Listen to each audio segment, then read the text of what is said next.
Bonsoir, une arrestation ce matin, celle d'un homme qui, hier soir, vers 22 h, a frappé un chauffeur de bus sur la ligne 402 dans le quartier du Canal, la Cour-Couronne.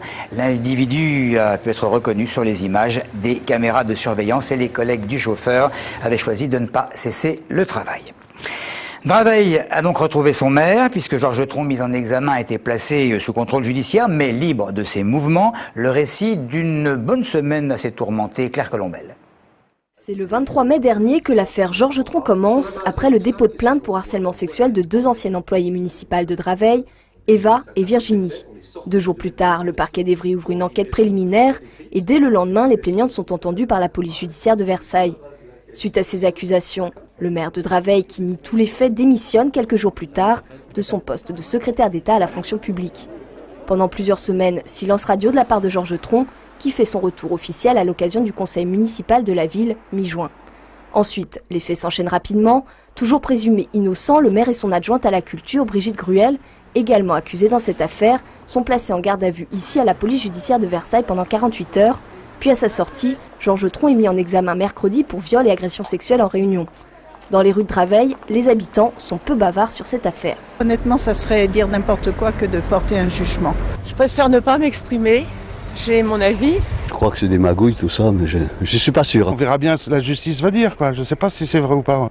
Depuis mercredi dernier, Georges Tron est remis en liberté, sous contrôle judiciaire et avec l'interdiction d'entrer en contact avec les victimes et les témoins de l'enquête, dont 3 travaillent en mairie. Certains élus de l'opposition réclament donc la démission du maire. Du côté de la majorité, on est contre. La demande de démission n'est absolument pas normale. Georges Tron peut continuer à assumer ses fonctions sans aucun problème. Il doit rester maire, il doit rester président de la communauté d'agglomération. Mercredi prochain, Georges Tron, présumé innocent, devrait reprendre son siège de député et par la même occasion son immunité parlementaire, ce qui mettrait fin au contrôle judiciaire. Sauf si Michel Mercier, ministre de la Justice, saisit le bureau de l'Assemblée et demande la levée de l'inviolabilité parlementaire. Une initiative à relever, celle de nos confrères d'Essonne Info, qui hier soir à partir de 20 h ont organisé un recueil de témoignages à Évry, rue des Mazières, là où des étrangers patientent la nuit durant des heures pour pouvoir avoir accès le mieux possible au service de la préfecture le lendemain matin dès l'ouverture des portes. Témoignages d'élus sur Internet estimant anormale cette situation et témoignages de riverains compatissants mais excédés par les nuisances, notamment sonores, que des dizaines de personnes souvent occasionnent. Hier, les syndicats CGT, Force ouvrière de la Caisse primaire de l'assurance maladie de l'Essonne, avaient appelé à la grève et un rassemblement s'était déroulé sur la place des terrasses de l'Agora à Évry. Une pétition circulait, elle a récolté 520 signatures en 2 heures. La raison? Eh bien, sur les 9 centres de paiement existants, 6 vont fermer d'ici à 2013. Il devrait rester celui d'Évry, de Massy et d'Étampes. Les effectifs devraient être diminués en ne remplaçant que 28% des départs à la retraite et sur les 3 centres sauvegardés, celui d'Étampes devrait être repensé, aujourd'hui trop petit pour accueillir un large public, en tout cas un plus grand public. Ça se passe également dans d'autres départements où parfois la situation est bien pire et là-dessus tous les syndicats FO ont décidé de rentrer en résistance contre cette mise à mort de l'assurance maladie.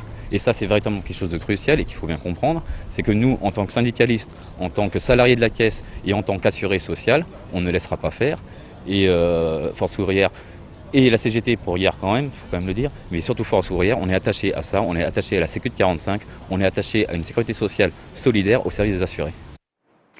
Quelques mots pour dire que 2 enfants ont été hospitalisés quand même, apparemment sans trop d'inquiétude hier soir, à la suite de l'intoxication vraisemblablement alimentaire qui a touché en tout 34 élèves d'une école de Mency à la suite d'un repas pris à la cantine. Bien entendu, des prélèvements ont été réalisés pour déterminer l'origine exacte de l'intoxication en question. Orly délocalisé dans l'avenir, une farce pour certains, de la perplexité pour d'autres. L'initiative d'un député de Seine-et-Marne envisageant la question sérieusement et d'ailleurs rejoint plus ou moins par 3 députés essonniens. Cette initiative ne laisse pas les habitants indifférents, surtout lorsqu'ils vivent tout près de l'aéroport. Alors, thermomètre de rue, Chimazarin. Les avions passent juste au-dessus de chez moi, puis ça me dérange pas tant que ça.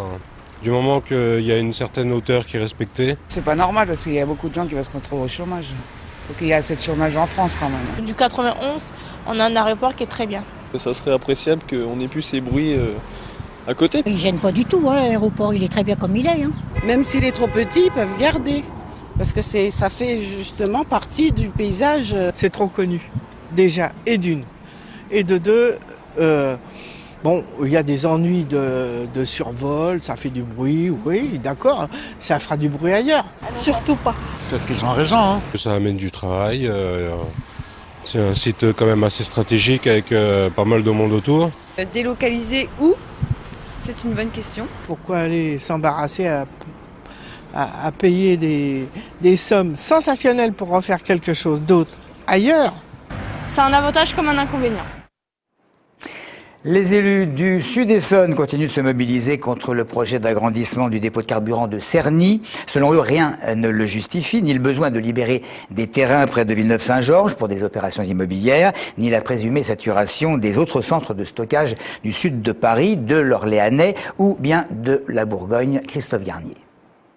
À l'entrée du dépôt de carburant de Cerny, les camions continuent de se succéder en grand nombre. Pour éviter qu'il n'en passe jusqu'à 300 par jour, suite au projet d'agrandissement du site, les habitants se remobilisent. Un concert sera encore donné ce soir pour financer entre autres les expertises judiciaires du recours contre le permis de construire. Les riverains ne comprennent toujours pas pourquoi leur village, situé au cœur du parc du Gâtinais, a été choisi pour stocker le pétrole qui ne pourrait plus l'être ailleurs. Moi, je suis un peu choquée que notre secteur soit choisi pour rassembler 4 dépôts qui ferment en totalité, soit sur l'Île-de-France, soit sur la Bourgogne, soit sur l'Orléanais. Je pense que c'est pas possible. Unanimement opposés à ce projet depuis plus de 4 ans, les élus locaux préféreraient un agrandissement du dépôt de Grand-Puy par exemple. Pour eux, rien ne justifie ce projet de Cerny, ni le besoin de libérer des terrains au sud d'Orly, ni la présumée saturation des autres centres de stockage. Nous avons eu la curiosité de nous intéresser à l'activité de la société SIM, qui est à Grigny, ou de Raffinerie du Midi, qui est à Coignières. Et SIM est aussi, et Raffinerie du Midi sont aussi actifs dans la région centre et dans la région Bourgogne. Et leur activité n'a pas un absolu besoin du développement du site de la Ferté-Alais et du quai de chargement de Cerny. Des élus qui réclament aussi des fonds pour financer l'inévitable déviation qu'ils devront mettre en place pour détourner le trafic de camions-citernes. Le village Domexpo, salon en plein air des maisons à acheter de la ville du Bois, à présent créé en 89, s'offre un nouveau design. Après un an de réflexion, 2 paysagistes essonniennes ont réalisé ces jardins pour mettre en valeur les habitations et donner des idées aux clients à une époque où le jardin est considéré par les vendeurs comme un élément important de la maison. Des fleurs qui demandent peu d'entretien et des végétaux persistants et adaptés à la région ont été choisis pour fleurir ce quartier. On a travaillé sur plusieurs thématiques différentes. La première, ça a été une thématique plutôt provençale, italienne, sur les 2 entrées, que vous pourrez voir. Ensuite, on a travaillé sur une thématique très forte, plutôt fleurie, colorée, sur l'espace central. Et je dirais une dernière thématique qu'on a appelée l'onde végétale, qui est plutôt une thématique de graminées, mais aussi avec une floraison, on va dire, ponctuée entre mai et septembre, vraiment sur des séquences différentes, sur l'ensemble, en fait, des pieds de maison. Et on va terminer comme chaque semaine par une pensée particulière pour Stéphane Taponnier et Hervé Guéquière, nos confrères de France 3, otages en Afghanistan. Ils ont été enlevés avec leurs accompagnateurs. C'était le 30 décembre de l'année 2009, très exactement. Voilà pour l'essentiel. Merci de votre fidélité.